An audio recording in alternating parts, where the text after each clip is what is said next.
Well, we're going to do an all Stephen A. Smith dedicated video because the brother deserves that much. A video has went viral that shows Stephen A. Smith clear as day in a public altercation with none other than Lakers forward LeBron James, as the Lakers were able to come back against the Knicks at the Crypto.com arena.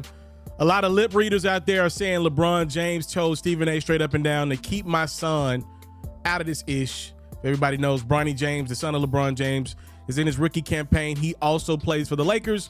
Let's just call a spade a spade. Bronny has had his struggles in year one of his professional basketball career. Stephen A. Smith is the voice of ESPN, the biggest that they got. He's on television every single day. Whatever he decides to talk about related to Bronny or anybody, it gets magnified. So Stephen A. did react to the altercation with LeBron, and he said straight up and down that was LeBron coming up to me unexpectedly, and he said that was LeBron the father, not the basketball player, coming up to him. And he said he can't repeat the words that LeBron told him because they're not suitable for FCC airwaves, but he said, you know, he thought long and hard about his conversation, or LeBron's conversation to him, and he said straight up and down, if LeBron and I would have had a conversation behind the scenes, I would have told him that I wasn't talking about Bronny. I was talking about you, LeBron. Stephen A. hopes Bronny flourishes into an NBA star. He said, I don't know anybody who roots against him. It certainly isn't me. But in the same breath, at the time we're talking about him, he was percolating to such a degree that the Bronny James stories have gone viral. And we have to talk about it. And when I said the things that I said, I wasn't talking about Bronny James because he's a rookie. He's going to take some time. Stephen A. said he was talking about the way LeBron has put Bronny in a position to essentially be magnified and scrutinized to a lot of ways. I have thoughts on this. I have a lot of thoughts on this one. So originally my plan was to lead with Stephen A. getting a new contract with ESPN. We're going to talk about that in a second because I'm so happy for the brother. But this story trumped that one because there's a lot to this. You know, LeBron James, the dad, walked right over to Stephen A. Smith and confronted him during a basketball game that he was dominating, by the way.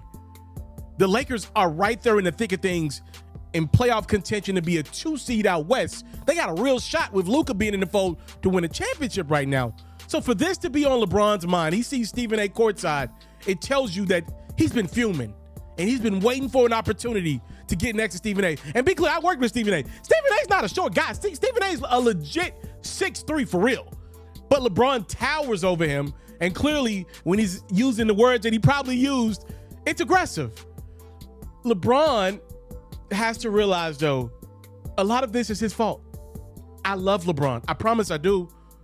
LeBron James has to acknowledge this is a weird situation. LeBron is still too great. And he brought his son in to be his heir apparent. But his son is probably not good enough to be a professional basketball player. And it only gets magnified because LeBron is still at the peak of his powers. He hadn't slowed down in a couple years' time now. He's balling this season, which only brings more eyes to the James that's at the end of the bench as well as the one that's at the beginning of the bench, right? Like, think about that. You're never going to see a situation again where not only does a father pull a son into the league, but the father is still playing at first team all NBA level. And he plays for the Lakers, meaning fans are going to these games with their kids. They're getting 30 points from LeBron James. And then if the Lakers blow a team out, they're getting to see the son. It's like cherry on top entertainment, right? They're literally cheering Bronny on as if he's in a circus. LeBron has to at least acknowledge this is weird, okay? He has to at least acknowledge this is not a normal situation. His son is supposed to get covered like a professional basketball player, but the reality is nobody's talking about the 11th guy on the Washington Wizards. You don't even know who that is. But this is a unique situation. I thought Stephen A. fairly acknowledged that LeBron was on social media a few years ago discussing how if Bronny were in the league right now, which I think Bronny would have been like 16 years of age at the time, how Bronny was better than some NBA players right now. We have not seen that. There's no world where LeBron should have said that because he put more pressure on this young man's back. If I knew I had an opportunity to bring my son up, I probably would have done it too, right? But when you go as far as to put out yourself, LeBron, yo, my kid's better than NBA players right now. That's not what we've seen through year one of the Bronny James experience. I would push back and give LeBron this in regards to Stephen A. Y'all got to think, I interned at First Take, right? I know people that worked at the top of First Take, and I still talk to some of these people, though they're no longer with the company. We talk about how First Take has transitioned, right? So I think a lot of people thought First Take would have been the matriarch of sports media because it's one of the highest rated sports shows you will see in the country every single day. But First Take's approach over the last couple of years, I give them credit. They're fitting in with the climate of social media, not standing out anymore. That's not what they're doing. They had Kai Cenat on the other day. Kai Cenat don't know a thing about basketball, but it just shows you ESPN First Take's playing ball.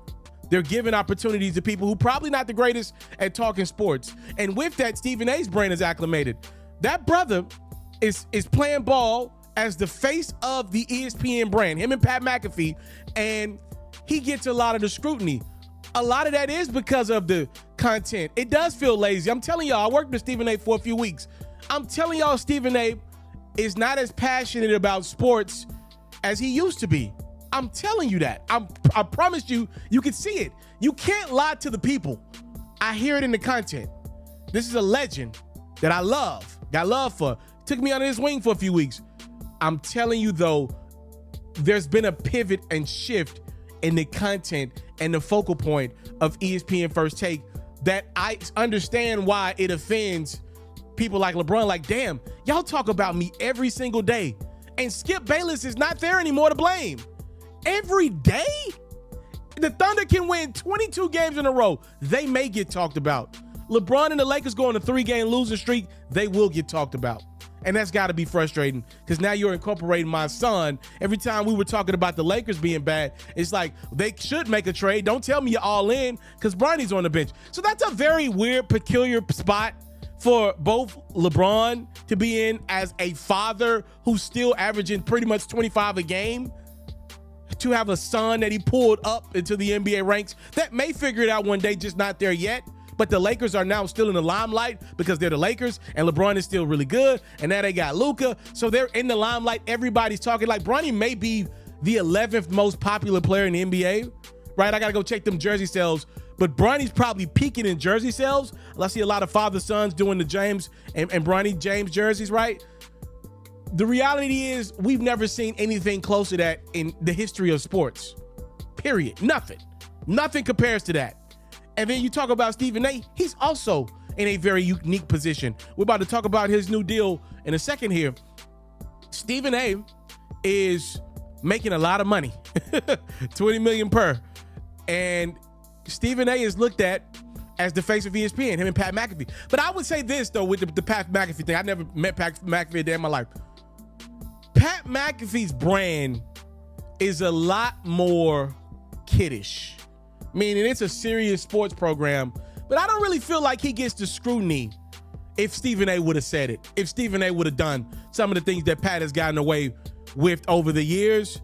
You can start to play the game of technically Pat doesn't work for ESPN. He licenses a show through ESPN while Stephen A is actually an ESPN employee. You can play that game. You can play the race game. You can play the demographic game of who Pat caters to versus Stephen A caters to. You're talking about Pat, who caters to a lot of middle of America, work, steel mine, work somewhere on a farm, wherever, and come home tired. Okay, let me check out a little bit of what Pat had to say today, who he had on. Stephen A caters to a lot of his people, grown up listening to him, held him to a higher standard. He's the pinnacle of black success and entertainment in a lot of ways. Like, there's just a lot of things that you could really play with in that I don't want to do too much further than what I've already done. Stephen A's opinions get magnified. I said all that because there are a lot of people talking about Bronny James. But the clips that go viral because of Stephen A's brand, who he works for, what LeBron probably sees, because there's also this piece to the puzzle, right? As I've gone a little longer than I wanted to in this part of the video.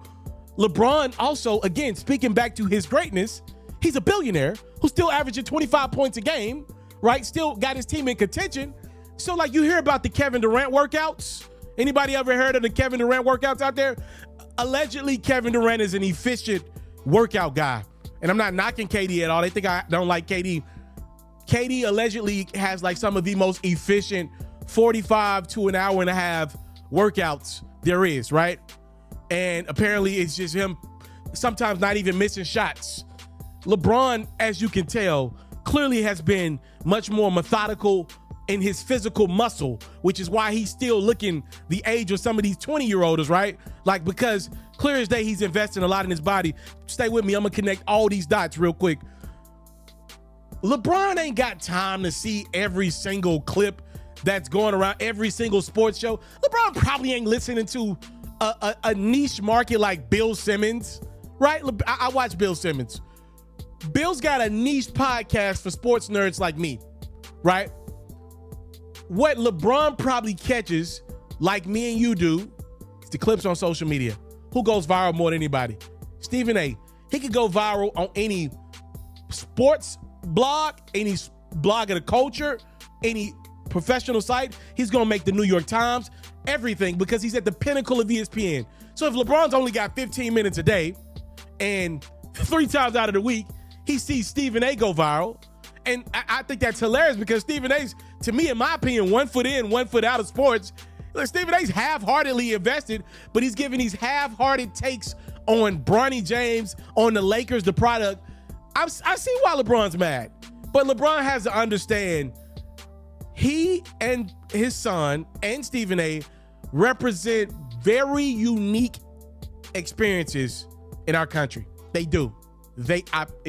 You've never seen anything like the three. A big old congratulations is in order for Stephen A. Smith. He has agreed to a new deal with ESPN that is, according to New York Post, worth at least $100 million. Woo! Oh, you got the bag, boy. Stephen A. Smith will remain a face of ESPN's First Take, but some of his appearances will pull back a little bit because Stephen A. in his new contract has been granted more opportunities to discuss politics. I'm sure that is a very sensitive one for ESPN. If you keep in mind, remember, that's why Jamel Hill's no longer there, right? The new president of ESPN wanted to pull back on some of those things at the time. Like, they wanted to just be sports show. Stephen A., the face of a sports network, talking politics throughout the week, right? It's going to obviously create headlines that say ESPN Stephen A. Smith said this. So the fact that he's been able to negotiate that in his contract, I think it's a big deal. If you ask me what's been the biggest piece to Stephen A. getting this big old new deal, he has his Stephen A. Smith show on the side. He works incredibly hard, always has been that. And then also helping bring in Shannon Sharpe is a big deal. Shannon Sharpe is going to be the face of First Take, in my opinion, going forward. And Stephen A.'s, I assume, getting a lot of credit for bringing him in. Shannon Sharpe, big deal, big brand, big money maker for the worldwide leader in sports. Speaking of Stephen A. Smith in politics, I thought this was interesting. So there was a poll that released this year that essentially predicted who will be the next Democratic nominee for the 2028 election in the event that Kamala Harris doesn't run. And one of the guys that got a small percentage of the votes, because there's a lot of candidates at this time, right, that people are predicting will run, was Stephen A. Smith. When asked about that, Stephen A. admitted the Democratic Party, they're lost. They've had a few bad months. We all know this. And even though there's a lot of qualified Democrats all over the country from a local perspective, governors, mayors, stuff like that, there's no real national voice. They've come to me. And I did not ask for this. I have a very, very good life, so I'm good. Well, since that, though, Stephen A. has been moving more presidential, doing some very electoral press runs. And since he made that comment, Stephen A. hasn't dismissed the notion of potentially running for president in 2028 again. He said it, but then he's kind of like did things that tell you maybe not so much. He may run, right? And let me say this. I worked with Stephen A. for about a month, all right, when I was at ESPN. I did breakfast with the brother, paid for my breakfast, obviously. He used to call me Antoine. So my name is Alfred. He called me Antoine. Whatever Stephen A. calls you, you just take it, okay? there is a certain aura about him that I can't explain to you. I've been around a lot of celebrities in my life. You name them, I've been around them. I don't really get too fixated on celebrity like that.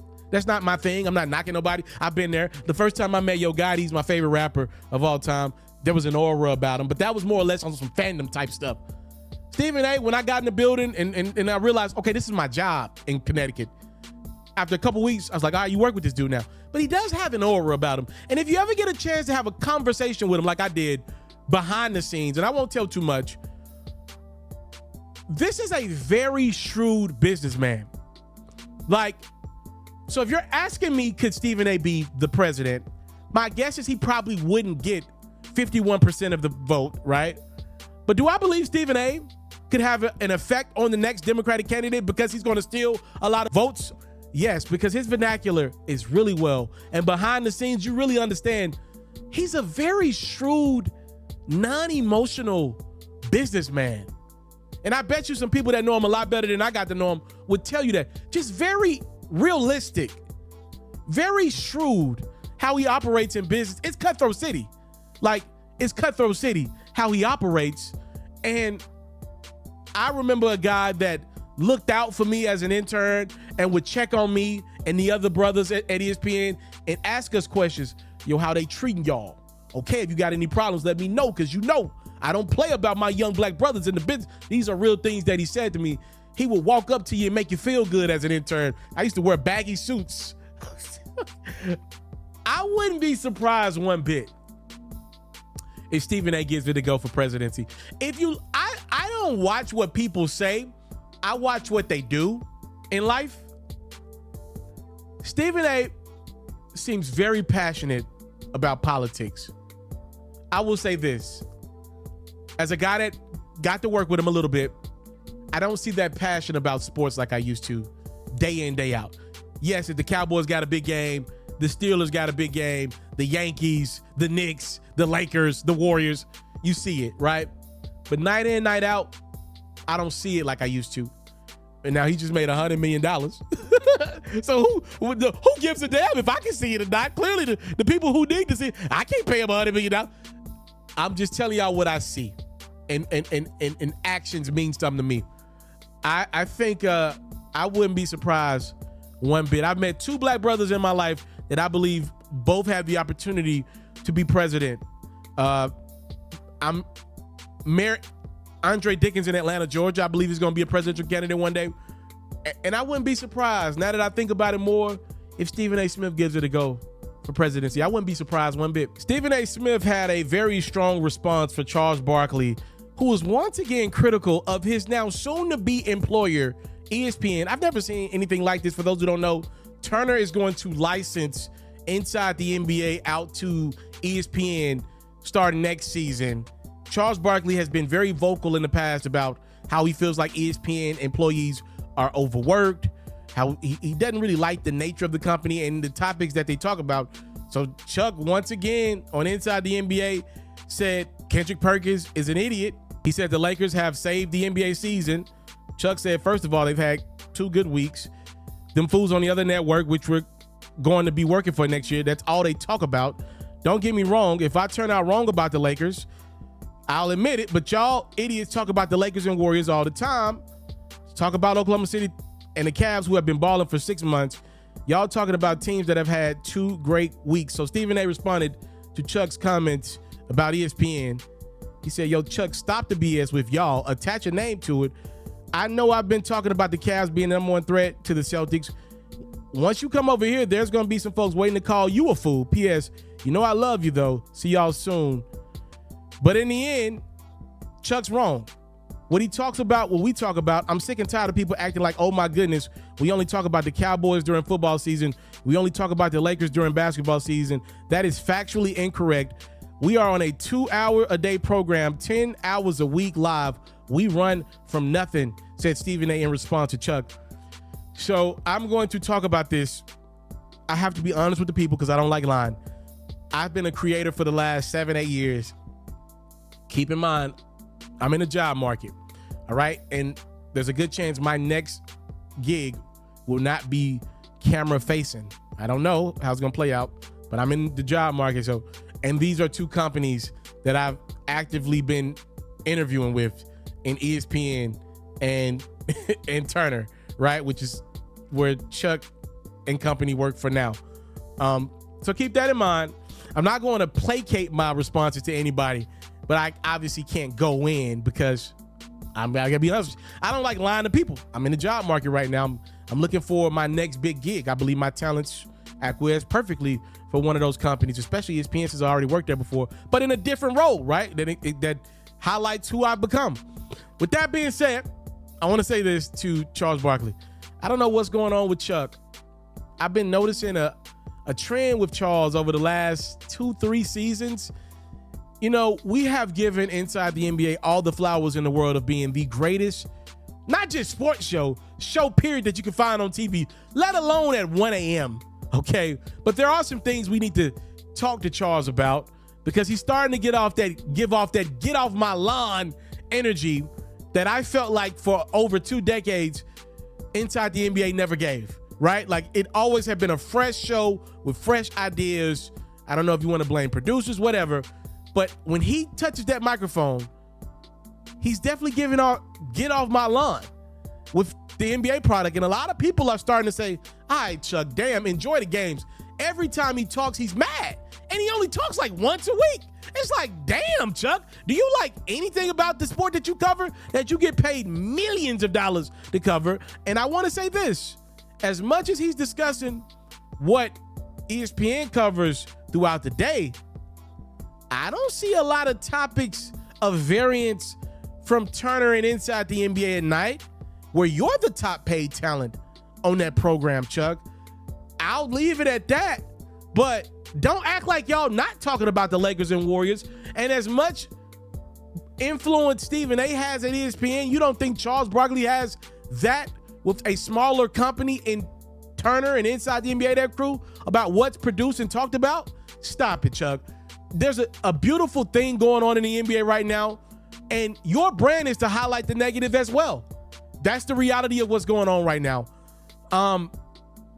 We've already talked about ESPN. I mean, First Take, I'm sure, has some things that they would like to focus on more. I think they've done an exceptional job over the last year. The Max Kellerman, Stephen A. Smith iteration of First Take, in my opinion, was unwatchable. I believe that. I've said that to many people behind the scenes. Some that worked at ESPN at the time. It was unwatchable. I like the iteration of First Take right now. I like, obviously, Shannon Sharp, one of the best broadcasters I've seen in this space. And then I like the jobs of some of the other talents that come in, like a Kendrick Perkins. I like the job that he does. Does he have moments? Yeah, but Kendrick gonna want to see Chuck one of these days over some of these comments that he's made. The breakdowns are much better on ESPN and from the NBA side than they are with Turner. Shaq and Chuck say the same things over and over again. Only Kenny adds variance in his breakdowns. We don't watch Inside the NBA because they break the game down. We love Chuck because he's hilarious and he's a legend, and Shaq because he's a legend, and Kenny because he's next to legends, and in a lot of ways, it's a TV legend, and Ernie's a legend, right? Like, Chuck's got to realize First Take is on at 10 a.m. in the morning. Their job is to get the viewer to turn their TV on to watch them. Inside the NBA is eating off of people that are already there for a basketball game. Now, they're staying because of their great show, but I don't like that. I don't like, if I'm being real with you on just on some black shit, if I'm being honest, I don't like Chuck and Stephen A being the faces of these brands, but these are not either of their companies. As great as they are, as much money they're making, they're kind of like speaking for the entire companies right now. I know for a fact there are a lot of people at Turner that don't think ESPN is doing a bad job. I know for a fact there are a lot of people at ESPN that loves Turner and what they've done over the years, right? So, I don't know, man. We've went long, man. What a long video. I might have to clip this bad boy out in the segments. It's so long. My freaking mouth hurts to pause of talking for so freaking long. Congrats to Stephen A on his new deal, though. I'm super happy for him. Stephen A, man. I talked to your guy. I'm not going to say his name in this video. Actually, I talked to Rashawn McDonald, man. Hey man, on my end, I would love to do something with you. Time, love, and support is what your boy will never take for granted. I'm out. If you love flexing your sports knowledge, you should head over to the best place to play fantasy sports and win some money while you're at it. That's Underdog. For me, I love the pick'em game. It's super simple to play too. All you got to do is go to the Underdog website or app. You got to pick whether a player will have a higher or lower stat line for that specific game. You get your picks right, and you can win up to 1,000 times your money. And when you sign up, if you use your boy's promo code, which is Ferro, your deposit will get matched up to $1,000 is available to you in bonus cash. You can't beat that. Tap in with Underdog. My promo code is Ferro.